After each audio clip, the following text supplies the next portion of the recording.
Of that lockup, and there's another angle here of another of the drivers as Sören Spreng getting punted out onto the gravel, and that was Wilmur Wallenstam, and it's great to have him here. So they've all made it around the first lap. There's Janis Stiak into the bus stop once again. Gianluca Tucciaroglu, and there's contact. Gianluca Tucciaroglu getting into Jan Safer, also getting involved. That looks like Schrey, Sören Spreng as well, the reigning Pro-Am champion. This may well bring out a safety car when you're running on the grass at that section of the track. And I have to say, well, that is where Safer got turned around. You see Sören Spreng, Robert de Haan did well to stay out of trouble there. And we got a full course yellow. Looks like Mikko Azkona to me. No, it's not. It's Sören Spreng. Sören Spreng, the driver that was leading in the Pro-Ams, into the gravel trap. That's up at the chicane, I think. So let's have a look and see what happened here. It was up at the chicane, and he went all on his own. Conditions so tricky. Just a wheel off the racing line and into the gravel. It means that everything is now brought back down. There's Mikael Esman, and he would not have been disappointed to have seen his main rival in the Pro-Am Championship disappearing off. Not that he's got any problems. So de Haan tried to come back. I mean, he's come back to 6th place, but that's not what he was expecting heading into turn 1. There's all sorts of investigations going on. Matheus Ferreira is under investigation for starting in the wrong grid position, but very significantly, Robert de Haan and Flint Scheuring are under investigation for this incident here. There may well be penalties incoming. So I'm looking there, and there was Sören Spreng, who once again is recording a non-finish.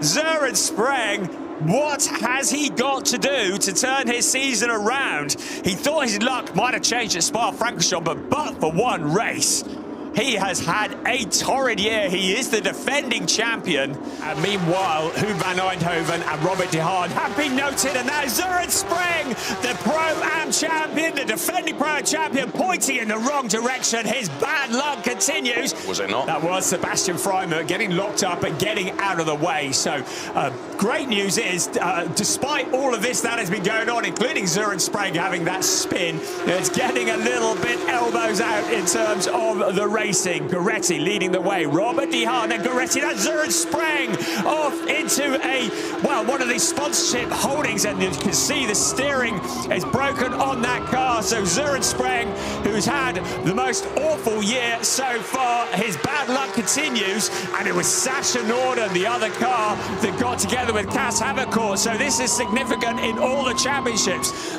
Good job we can't lip read there, isn't it? So we could see, and that was Sören Spreng just getting elbowed out, and that's the damage to the steering. But back to what's happening at the front, because Robert de Haan in 2nd place, then Janis Stiak, then Dirk Schouten, Ariel Levy, Sören Spreng into the barrier. This is almost certainly going to bring out a safety car. We've got car 16, that's Carol Krent, under investigation for a jump start, but the outgoing Pro-Am champion looks like he's had yet another nightmare weekend. Starting here, he gets into the barrier, maybe a bit of contact, may have been Alexandra Vatova. Did she make contact with him? She's at the back there, or did he lose it on his own? Hard to see here, but that's a fairly big impact. So Sören Spreng into the barrier.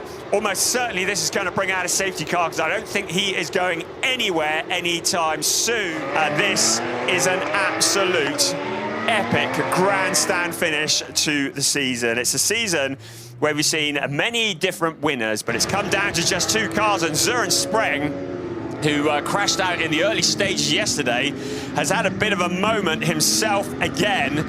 Looks like he's able to rejoin. Well, that just tells you a lot about what kind of condition the track is in. Let's have another look here. So it looks like he was on his own, just lit up the tyres, ducked across in front of Sebastian Freimut. The back end of the car swapping ends, and he's able to rejoin.